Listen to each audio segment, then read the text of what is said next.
I'm going to do the last not really an interview. And there's that breath. So you hear it, you think it. I'm going to be talking about breath and how that's the first step with chronic pain, because you can use your breath to actually pull muscles into spaces where they're stretching and relaxing. You can tell when it's tensing. You can also tell when you're about to spiral, because sometimes you hold your breath. That's when I know I'm hiding. I would sit there and hold my breath and not even realize it, and realize, oh my God, I'm sitting here hiding. Not really, but I'm being put back in a place and my body's reacting. Anyway, put away breath was 2 numbers, 23, and the words 23 ways to open a door, which goes back to this concept of ritual and movement and the country of Japan. Why is the country of Japan popping up a bunch now? I'll let them tell it. This fascination with the Orient. Phone call with Megan. That was yesterday, December 13, 2023. And then we'll find the other stuff and we'll put the records together. So I want to know, is it true? Can one good experience with a manager and PTSD? And it can, but first you have to get through the horde of triggers, because at one point, no, this office didn't work well with TBI, but this person did say the appropriate things to let you manage it, because the the message in your head is, my methodology works, this trigger is coming up, but is there another way to dampen it? Because the one thing survivor-victim mentality, the one thing with survivor-victim patient mentality, ding, ding, ding, hold on. Just want you to notice that I heard myself. So as I'm recording, I heard what I just said. Oh, that's not correct. And I corrected it in the moment. Best day ever. And I'm including patients because I met a lot of individuals who were the ones who gave me the warnings. And that's going to be the first list, the list of warnings provided, which are audio triggers. 1 or twice met with a physical, because of a facial expression. I'm like, what is that? When there's moments of confusion, I'm stuck there because it's genuine and I want to have an answer. Let's contrast that to moments of confusion that aren't real. They're just created to, I don't know, in this case, probably hide the fact that you're rising anxiety. Ding, ding, ding, hold on. While at one point I did not correct her about anxiety too harshly, while PTSD is definitely part of that feeling is intensified when there's chronic pain. And that was maybe the first feeling of, I don't want to go. I don't want to have this discussion. Me having the first conversation where I'll share soon, because I have the data, much easier to find. And if there's something easier, why not ask for it? Then the question becomes, is this person trustworthy, or are they giving me a BS? All right, gotta read it backwards. So the first one was this one, obviously, because I put the label on it. And then the next one is 104, so 114, 129, 130, 31, 32. A lot easier when you have numbers. This is easy. Easy as what? How are you doing? I'm well. How are you? Being on the phone creates a lot of trauma, which is the same I was experiencing in that space, the PT office. And just so you know, I think I explained it in this intro. Like I said, on the phone, I kind of like in deer in headlights. So that's that adrenaline you would hear before, because I'm triggering. So I'm using that sensation to literally force my words out. So it dawned on me that you're actually quite reasonable. So you might actually get some of this, and that might help you, again, take back to your staff. Because, people in physical therapy, they're there for reasons of violence or deterioration or who knows. So I don't know. I'm reading more about, I just started reading last month. I'm really interested in how pain signals work, both on a neurobiological level, but also how that translates, because I've had a lot of people not make comments of now being able to look back on that body sensation, which you and I think her name is that right?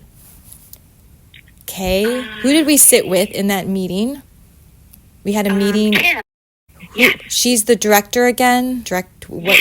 Correct. Why was she there? I didn't ask you at the time, but that was a question I knew I'd ask you in the future. Yeah, no, I think when the concern was raised, she, I try to let her know of like concerns that are made, raised in the department.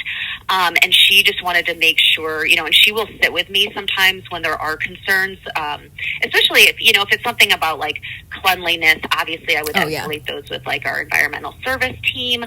But I think, she sometimes likes to be a part of that because she wants to be a part of the solution. Right. I think it was more in that respect because it was something that was related to our service. What is her she likes to be a part of that. What is her title? What is her title or position? Yeah, so she's executive director of rehab. So she's over me as well as our inpatient therapists and our inpatient nurses that service our rehab, like our entire rehab department for the hospital. All right. Thanks for being transparent about that. Surprisingly, other departments at advocacy don't even like to say what they do there exactly. And I'm like, I'm very confused. When I mentioned, I don't know if I mentioned, you know what? Let me play this introduction before I get to, non-sequential tangential thinking.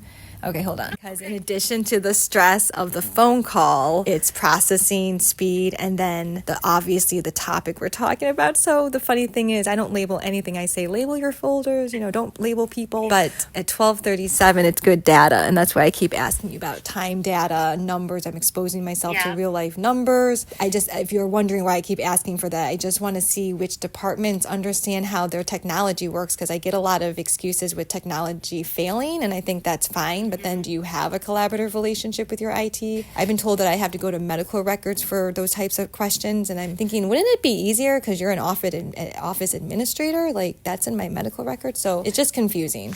So, okay. Yeah. Okay, 1 second. Hey, so in preparation of this meeting, because I'm not spiraling, which is amazing, the likelihood of me missing the call was 50-50, 75-50, I don't know, 75-25. It was a majority of the time, and now it's not present. So that's significant, Megan. I may say your name a lot. It's just because I'm actually removing a trigger, because get this, there's this woman, Meghan Markle, and I've been utilizing her to remove you or to get ready to talk to you again. The reason why is because I want you to assess the conversation. You can't see my body, but it's not moving around or tense or stiff as before. I'm not adrenaline raised up in that space. So to be chronically on adrenaline all the time, PTSD, is exhausting.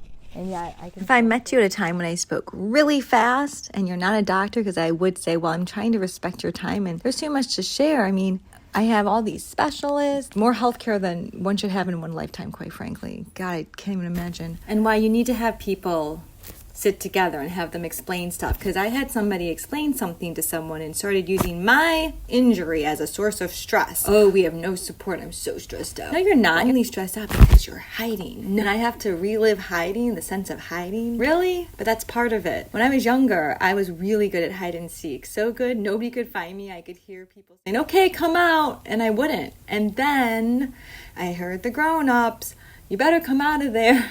We're done. We're not playing anymore. Where are you? I was the best hider. I wouldn't move a muscle because I was reliving hiding from them. And then fast forward, I'm hiding in the bathroom with the cat from, the threats, the very specific threats. And later I find out that there is this component to fight, flight called freeze. And that explains a lot. So that's a little forgiveness. And I'll explain that some more when I start talking about my advocacy with victims in the ER. And that's one reason why I don't change my number. I've been questioned repeatedly. If you have a stalker, if you have fear, change your number. You have an inability to answer your phone sometimes. And there's a little piece of that there. And I said I can't because I've thought of that. And yet the other thought that pops up is, what about the people I advocated for and promised? You can call me anytime. What if they're in the middle of a suicidal episode? What if something happened to the guy? And they're looking for advocacy. And I can go to the hospital and be that person for them. Again, talk to their family. That's why I'm doing this project. Are you out there? Do you remember me? Do you remember my voice? Things got really dark for me after I met you, and I wasn't able to leave my house.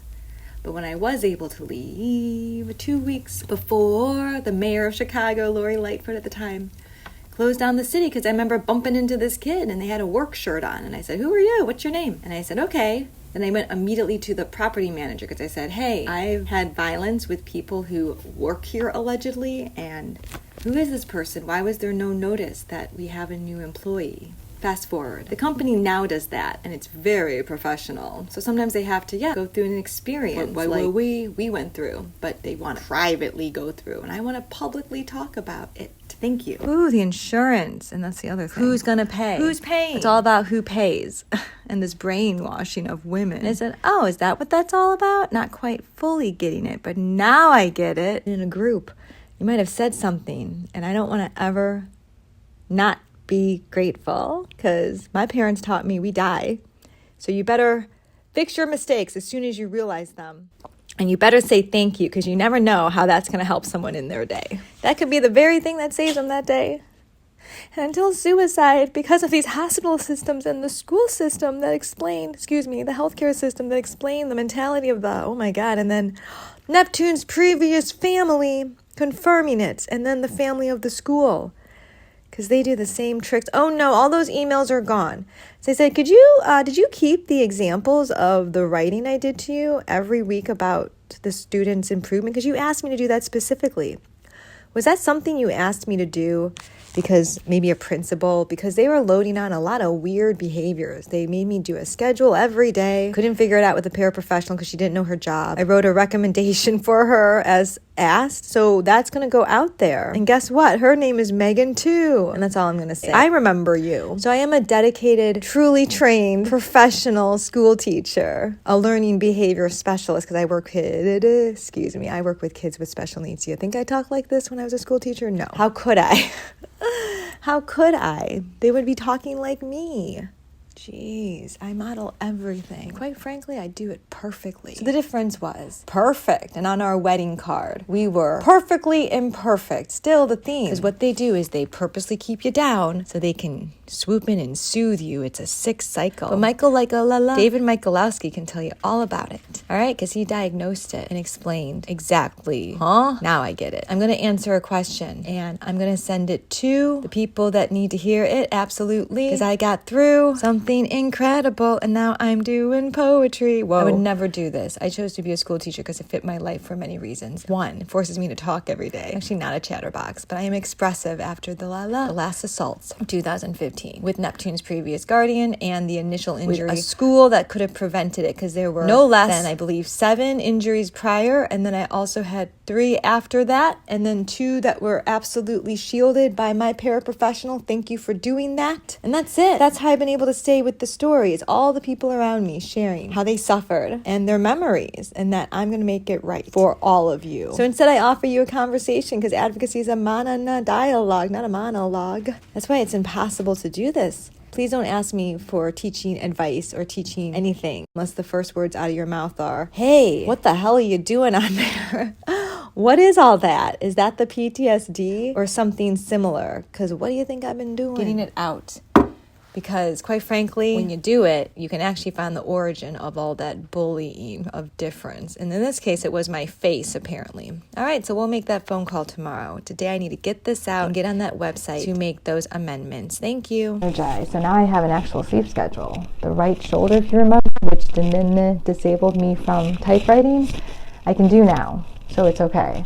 And the hip cleared up. So in March of this year, I started picking up trash everywhere I went, and that squat is what got me there. 300 squats a day. I didn't want to just email you out of the blue, because that's actually the methodology, and that's what I realized with my PCP doctor. She understands the methodology because I explained it, and that's why they've been so off with so much stuff. So I actually found out, now that I'm reading, the stuff that's in my medical records was completely inaccurate, which was the concern.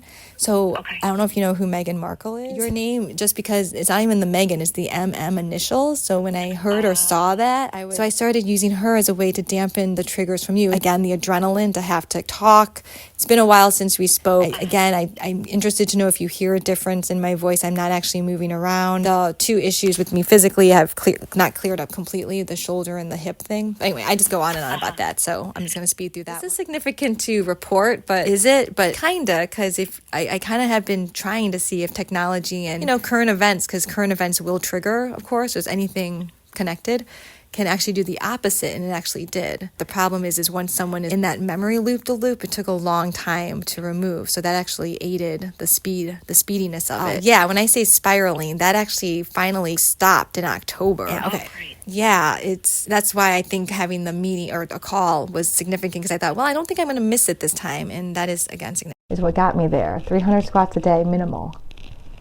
And continuously staying in touch with this hospital, maybe not with you, but with the PCP doctor, has showed me exactly what happened. And it's 100% taking advantage of disability and then denying suicide. That's it. Ding, ding, ding, hold on. Ding, ding, ding, hold on. Ding, ding, ding, hold on. Yes, who is this? This is a little too overwhelming. Schedule a time in the future. What is it regarding? No. Okay, yeah, let's schedule a time. The holiday upon us, so can we do it in the new year, first thing? Yeah, I did see, well, if I can access the portal, I do have notifications on. I saw that one letter was sent, and if this is regarding the, what you said Dr. Kaseyith had told you, and that I just wanted verification if that was true. Is that what this is regarding? Because you said she would send a letter. But I told you to just tell me what she had said because you were talking on her behalf, remember? So if you have that information to send the letter, why do I have to speak to you about it to then send a letter? Because we already spoke about it. Okay, so you're changing it, just so we're clear. You are advocacy, so that when I hang up the phone, I don't spiral into something more dark, which you don't get to experience. So I'm in it. So please let me know that. So I remember this moment because I'm obviously triggering, meaning my endocrine system is skyrocketing and I can't talk. So just clarify, you're not sending the letter. You changed your mind on this, correct? Yes, because I require you to admit that you are changing the condition so that I don't lose it because I'm spiraling in the moment, correct? I was not expecting this. I was waiting for the second note. I'm not talking, okay, that you would send a letter and now you're after we talk, correct?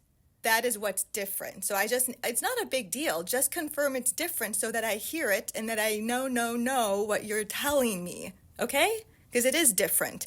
So that's my issue. I already put it in my, right, this is just nuanced stuff. The important thing is that it's different. It's a little different than what we discussed so that if I have to go back, I will be spending hours, days, weeks on this. And I do want to maintain what I just said is that we can have a scheduled phone call in the new year. That's what I'm committing to, but I will not be able to get there because one thing this office knows is the difficulty with technology. And if you need assistance with that, you can talk to Fran, the nurse, who was super empathetic and very clear what she did and did not understand, and that she had the capacity to do that. And that's what I can offer you, okay? Because it's obviously another one of those miscommunications. All right, and now I'm not triggering because I got my words out, and I'll hear from you in the new year, okay? Schedule a time, and I'll confirm if it works. All right, and when you hung up the phone last time, you didn't let me finish my sentence. So I would, out of a courtesy, finish my thought, but in this instance, I'm telling you, I'm not going to finish my sentence with you. So take care. The new year. Bye-bye. Doesn't matter what he consents to. This is the methodology that ends suicide. And that's the end of that. So for me, I have to have recording because I remember stuff. These are my notes. And that's why I told my doctor. I kept saying, why am I even talking to you about this? My doctor knows. These are my notes. You took my sticker. You said, I understand. I'll write you a letter. It will be in your records. And the healthcare administration said, that's not what a doctor does. I was like, well, she said she'd do it. She said she understood it. Anyway, I have suicide as a record in all my emails and online as well. We'll pick up the conversation. I want to get this done out there quickly because I ended suicide. And then I let the one person who needed to know, who literally has access to those that have suicide and other issues. He asks me every week, do you have suicide this week and how's it going with that? And I tell him, so I'm updating him even though if we're not really in a patient-client relationship anymore. Anyway, I'm going to talk about dating, mating, and relating. Yup, the interactions every day can help with your mental health. Let me explain. Ding, ding, ding, hold on. Continuously staying in touch with this hospital, maybe not with you, but with the PCP doctor, has showed me exactly what happened. And it's an issue, and if they don't want me as a patient because I require that moving forward after suicide, then that's fine. Whew. All right, I caught it. Remember, this is my voice. My voice, okay? I'm not recording his voice. My voice, because I'm not losing my words. Whew. Today is December 15th. It's 1:21 p.m. All right, thank God. Healthcare system. Whew, I don't know how I got through the education system, except I was on adrenaline. I showed up every day, and all my tactics were intact. Thank you. Wait, what tactics are you talking about? ? To focus on the kids. What do you think led me to stay there year after year? I get my students up to 5 years so I could actually make the most impact with these families. And yet No, I just got to see behind the scenes where none of it mattered. I'm okay with that. I'd rather take the knowledge and use it to help others. But yeah, it hit me really hard. Letting go of education has been very difficult because they showed me, wow, no. The words of Sharon DeMore, I'm part of a system I don't completely believe in. But you're part of it. You just told me. You took the money, and this woman is never going to become a teacher, but we were in the same classes. So do you see how now it's kind of worthless? This education at your school. But I'm going to take what I learned because whatever I put in, I get back.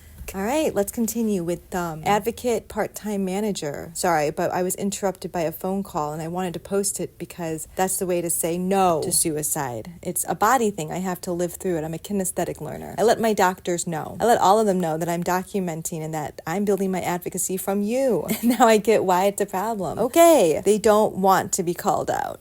Got it. And they can change the narrative anytime they want. No, the accuracy of the doctor records was incorrect. Thank you. Did meet at the office for the records. Was that the same day that we had met with in the PT room or PT gym? Yes. Oh, it was. Okay. We met on site at the Sheffield location where you were having the therapy.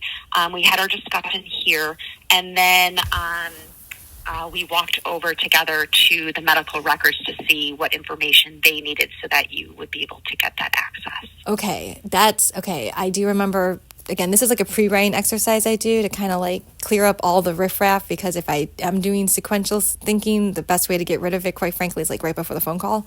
So yeah. Sorry about this if it's confusing on the phone. No. Okay, not cool. at all.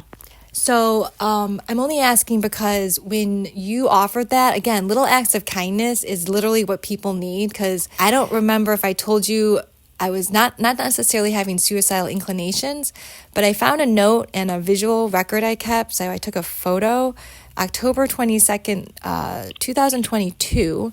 And I just want to know, do you remember if the meeting was before that or after that? Because that's when I documented that I'm physically stuck, and I know that my hormonal makeup is to freeze. So when I freeze, my adrenaline system is gonna lose it. So that was what was creating all those not missed appointments, but I was late. I was saying, like, oh my God, I can't get there. I was leaving 45 minutes to get to a place that takes me 15, and I was going the wrong way. I'm thinking, this is so weird. So it is a strange thing to say, but like, it's almost like my body knows, like, don't go there. So do you remember, or is there a way to find out that date of the meeting? Because that act of kindness removed that stress. And I just want to know if it was before or after I had it. Because if it removed suicide, let's say, the issue with the policy changing with the way to get the records, and it wasn't a bad thing. She just said, oh, you don't need the license. We already printed them. And it just was out of order for me at that time. So I can go back and actually have the date for that, because I remember the event, to say, okay, progress monitoring. That was the date that Megan's act of kindness made it very clear that she would be a confidant or an ally in this, because this is very strange and hard to explain. But also, it was the exact moment I realized spiraling on the phone, because I was so careful about note-taking that day. And then when I got home, I got the message, I started losing stuff again. And that just means, the way I look at that is, you rely on touch and sound and visual cues to remember where things are. And if I don't have those because my body's lit, then I'm putting things on a table, but I don't hear it, or I don't see it. I don't feel my keys in my pocket. So I had to carry a strap on the key that hung out of my purse so I could just check the strap instead of rifling through the keys all the time.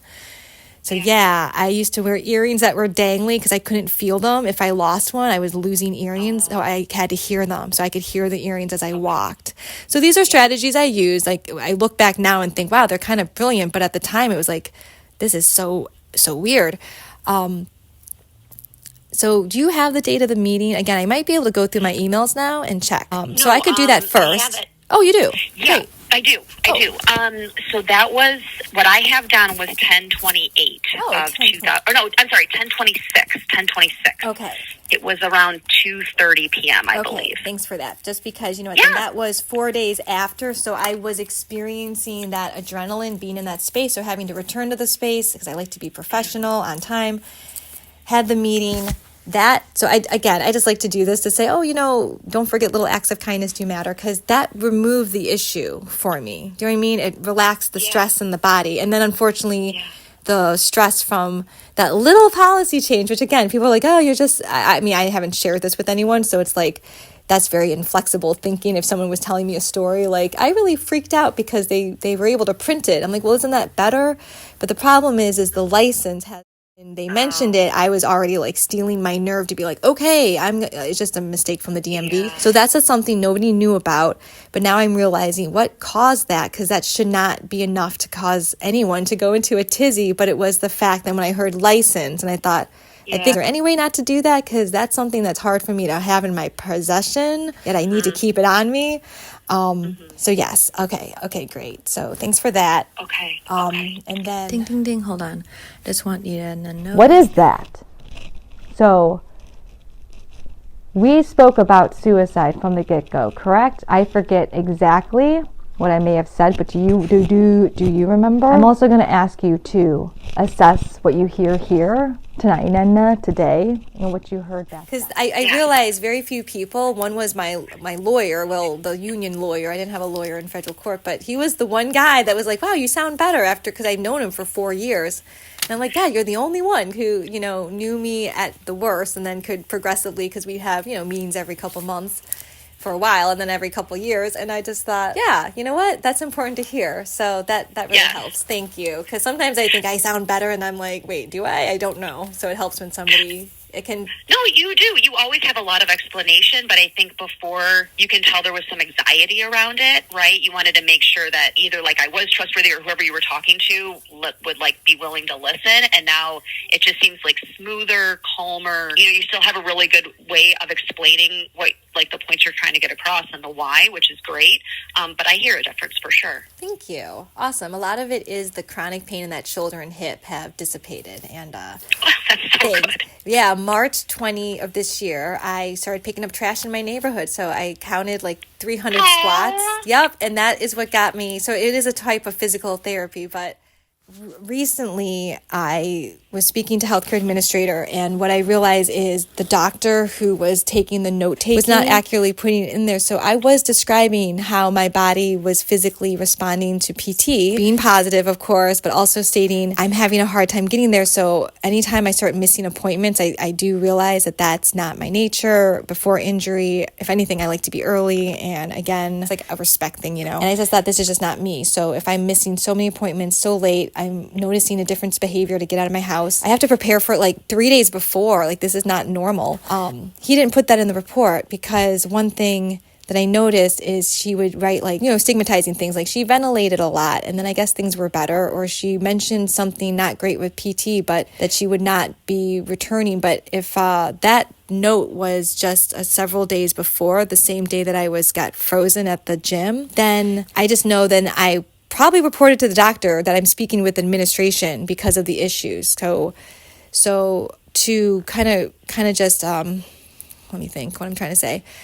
That was part of the issue with the healthcare system, and as I kind of stated, the problem with the PT people, who I think I can look at the records now on the LiveWell app, which I'm going to try and start reading, was the inaccuracy of the records. So to sum it up, the whole point was to use those records to read from, because I know that it has to be real life meaningful. I've tried to read so much stuff, and I just knew nope, because I need that little adrenaline. That adrenaline, woohoo, allows me to focus. So, it's just being different. Like for me, having background noise now helps me actually listen to something better. It's bizarre.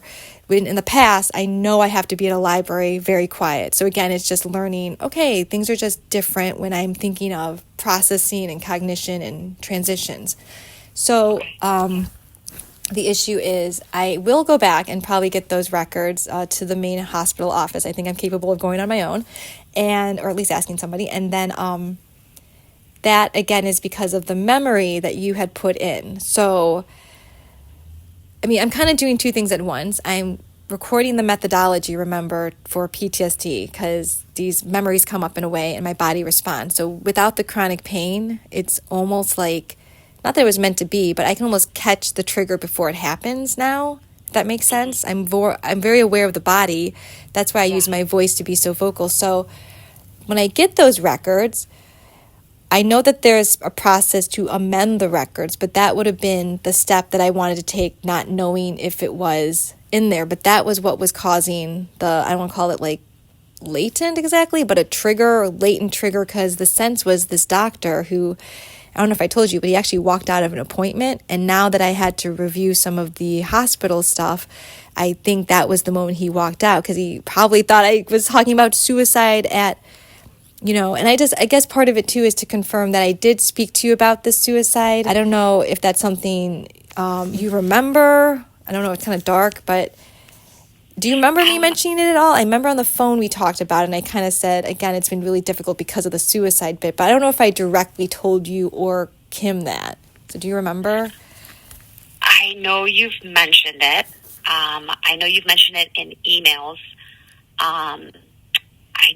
Okay. If you remember us talking about it on the phone, then I'm sure we did. I don't remember it. Just because I cried. Related to. Yeah. Like okay. if it was a certain thing, I can't remember that. Okay. No, you're fine. I just wanted to know because I might not have shared that, but if I did, then it just confirms that if I had shared it at some point, then the whole point was his language was dismissing that. And he knew I was in a therapy, and the therapist said, well, what's the issue with the suicide? I said, I think it's basically the inaccuracy of some records. So I keep coming across this, and it's not necessarily harmful, but my issue is it's stigmatizing, because I'm very aware that I'm trying to report a physical thing. And again, there was just 2 times where I said, well, let me look for those. Like I would almost ask someone, hey, I'm a non-reader at the moment, but could you just scan your after visit summary? And if you mentioned the bathing suit thing, because I couldn't do my bra, because that was one of the markers that my doctor and I were working on. So I said, I can successfully do it. And then I regressed or whatever. And so I had the bathing suit on.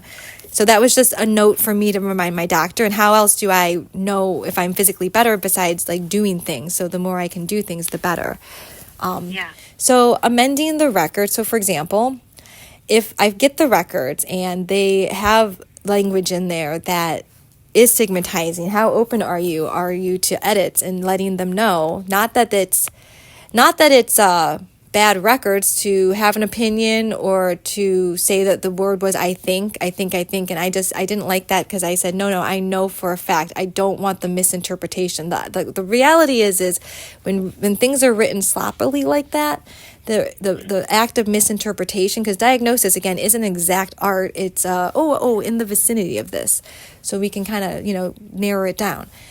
The language to me is because of the experience of going through federal court system and against the Board of Ed and realizing they take language and they basically take whatever they want from it.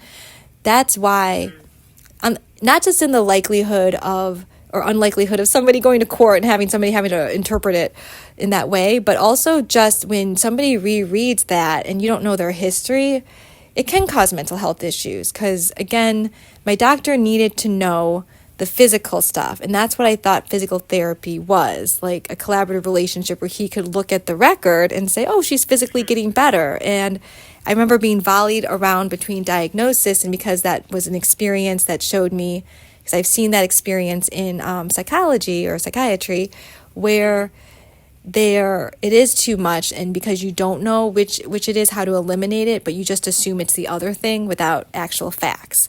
So it's not, again, making that assumption. It's the process of making the assumption that is the stigma. And if I'm saying, well, stigma is a general word, but it actually does turn into something, and that can be self-harm for people. And to me, that's, when I say I had suicidal inclinations, it's because I'm not paying attention.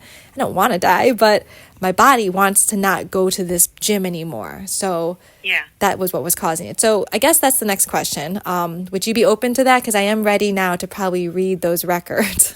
I actually have no idea what the process is for amending records. I'll definitely look into that. You know what? I'm going to figure out what. Sorry, Megan, I don't mean to interrupt, but I think I can figure that out on my own, because I know that there is a process. Would you be open, if there's stigmatizing language, to get feedback on that? Because I think it was just six visits. I definitely would.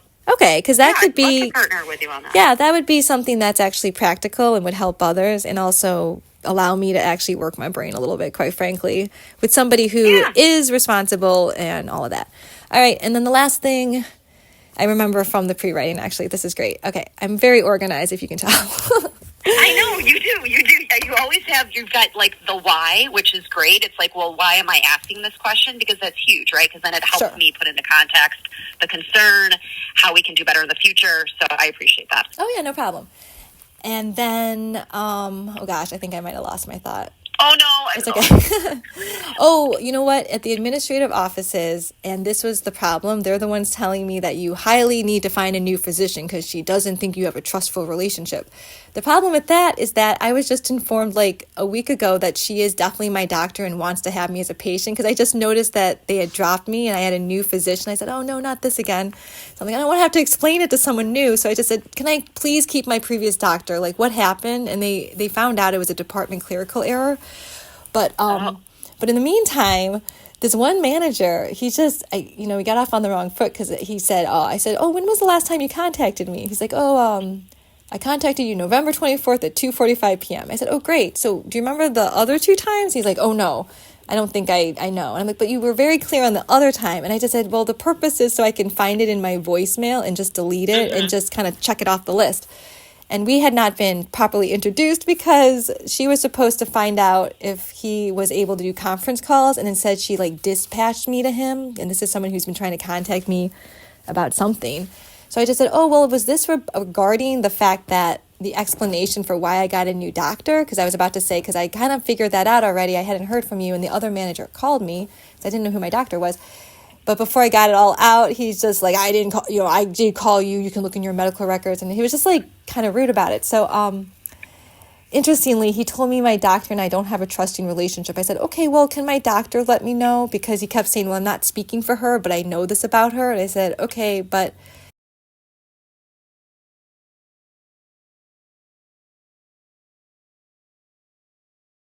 you are speaking for her. That's fine. But what happened to not have a trusting relationship? He just couldn't give me an answer. Well, because at one point I was saying, I mentioned before to Yesenia, the one I was speaking to, because she knows I record for ADA. And when she transferred me, I didn't get a chance to explain that yet. So at the end I said, oh, by the way, I was recording this, but I use it for ADA just for my own voice. And then I started to mention, but I do podcast if I do a great job, blah, blah. And he started yelling. Then that was the point. He started yelling at me. And I'm just like, no, I'm not saying I'm podcasting this. I'm just saying I have to say it. It's part of consent, But anyway, I just said, could you tell the doctor also to be specific? Like, what was it exactly that ruined the trust? Because this actually could be really good to know, to tell people that, I always say, like, you have to be polite, obvious, like very, very simple social cues, but because a lot of homeless or people transient don't always know that. But a lot of people that aren't transient also don't know sort of like what a trusting relationship is. If I had known this one neurologist wasn't even expert in traumatic brain, she was expert in dementia, then I probably would have asked for a new doctor. That's simple, but also like if you don't establish trust. So I was just going to shoot you an email, so it'd be in writing. Could I just ask you a very basic question? Because I feel like we've established trust and I can just show you my ideas and just say, how hard is it for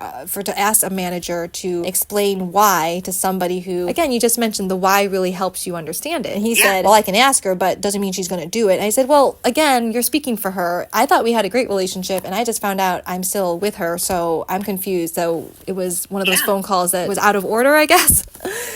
So if that's okay, I want to be able to do that. And that way I have that down, just because I'm like, is it impossible to ask somebody to say 3 points of how you establish trust with a client, or just how you know somebody is trustworthy? So that would be it. 3 points how I know you're trustworthy, and 3 points I know that I'm trustworthy. And that's it, because one of them would be, well, you feel it, for one. And and also they do things, practical things, like you said, give you feedback, or honest if they're not sure what you're saying. Because, again, I'm looking at it from the standpoint of traumatic brain injury and people with difference. So is that okay? Yeah, I mean, I'll definitely provide my input. Okay, so do whatever I can to help. I just want to use it as, again, I didn't think about this really as a thing because I thought I could help others, but I just thought of it as we're talking. Like, also, if my doctor can't tell me why she doesn't trust me, then did he just like make up something? And that's, again, just not good practice, right? No, It's just kind of like getting off the phone calls. Like just getting off the phone as soon as possible. And I'm like, oh my gosh. And the thing is, they already told me that a doctor can't drop you. So when they dropped me, I thought, well, I already know that that's not allowed. So just what happened? I figured it was a mistake, and it was. But the thing is, he was highly encouraging me to change hospitals and everything. And I was like, well, I'm not really even utilizing the hospital, but I do want to stick with that doctor because she knows everything, and I don't want to keep sharing with new people, and I'm not even seeing the doctor regularly anymore, so I don't really need healthcare. So, yeah. Okay, cool. I appreciate that. Sorry you had that experience. It's okay. You never know. It stinks. It does, but you know what? Like I always say, one good experience with a business and company can actually bring you back, and that I think is important for management to know, right? Yes. Because it's highly competitive out there. I mean, go ahead, sorry. Oh, no, I was just saying it's very highly competitive out there, especially in Chicago.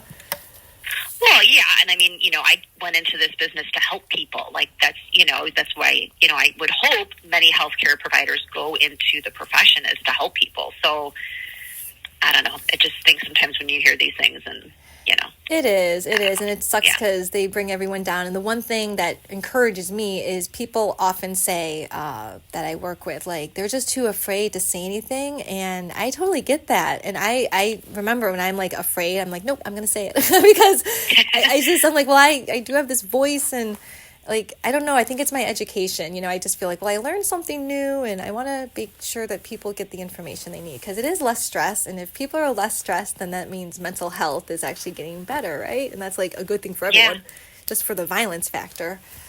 Yeah. All right. Yeah, it's stressful on both ends, so it's like, why not come together, talk about it, figure out best practices, and go from there, All right, and then that's it. And then I guess I might ask you in the email just a quick sentence or two if you hear a difference in my voice from before, because that was... Oh, I do. Oh, good. Okay, you can tell me now.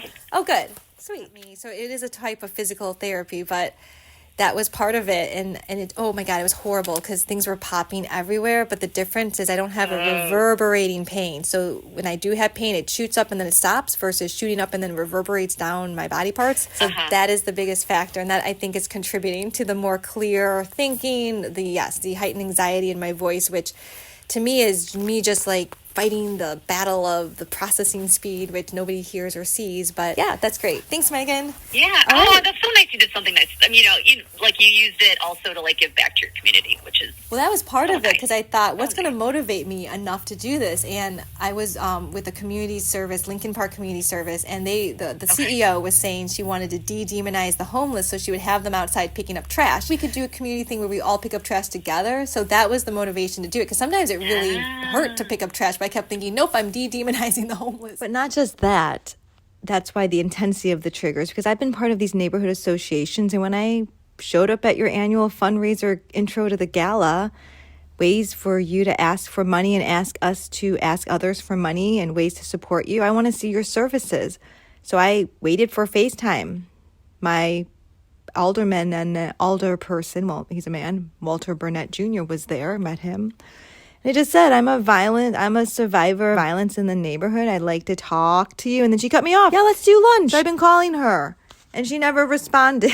It's like, what is going on? So that's how I started picking up the trash. Let's be very clear. Every trauma I've been able to put away with something, because that's the motivation to flip it. No, I'm not going to let you yell and scream at me and ignore the fact that I don't think these services exist. I think you put the homeless in your programs and then you diss them, but then you're counting the numbers, because that was the thing that I was told repeatedly by the neurologist. It's really hard to get in. It's booked all the time. It's so good, highly recommended. But when I show up, there's nobody there week after week. So what is this? You're saying it's good, but nobody's here, and the people that are here are telling me how horrible it is. Again, the list is for the mornings. So I would feel like I just pick up trash. I don't know. The homeless are already doing that. It kind of felt like a little like lazy planning. You know what I mean? That doesn't de-demonize them. It kind of, some people yell at them that they should be doing that kind of stuff. So, that's so sweet. Again, okay. I don't want to keep you any longer. This was a great convo. No, I appreciate it's good. it. I had the whole time for you. So. All right. Well, have a wonderful day, and I'll email you next. And again, if I see anything in the paper documents, I'll just send them to your office and send you a quick email. Awesome. Sounds good, Jamie. Take care, Megan. All right, you too. Bye. Okay, bye. The reason for this is because I'm already triggering, and to make sure it's not the processing, because as soon as I get ready for a conversation, I'm like, all right, come on, get on your game. And that's the stress of it. And also, if I say your name, Megan, that just means I'm triggering more because it's a repetition, it's a frequency thing. And I'm removing by going to another place. It just happens to be Meghan Markle, just because MMMM. So even though you have been triggering me, believe it or not, you haven't heard it. I've been documenting it through this person. I know, it's like association. When somebody's body is so sensitive in the environment that they're making these associations, I don't know what it is, disassociations, I think that should be noted and told to the psychiatrist, because the one thing was, or the counselor was, he was willing to collaborate with anyone. I'm not sure if we reached out to you. Do you remember contacting you? I remember the PCP doctor, but at that point, I knew you and I could talk again, because you were not ridiculous like the other people. So yeah, they're very highly much telling me to get a new healthcare system, to just leave, never come back. You clearly are having a horrible experience with us. There's not a trusting relationship between you and your PCP. So I would ask you next, do you think we have a trusting relationship? The things I say are truthful and you can believe that I do mean what I say. That's my definition of trust. What is your definition of trust? And I feel like if this is going back to basics, it's also recognizing, no, this is traumatic brain injury. If you think it's different, it's because I want to be very clear, because I am extremely clear, because I worked with kids with special needs for 12 years. Because of that, I'm a trained professional educator. I had questions. It was very clear to me due to the behavior suicide. So the last thing is could you figure out that date? I have one.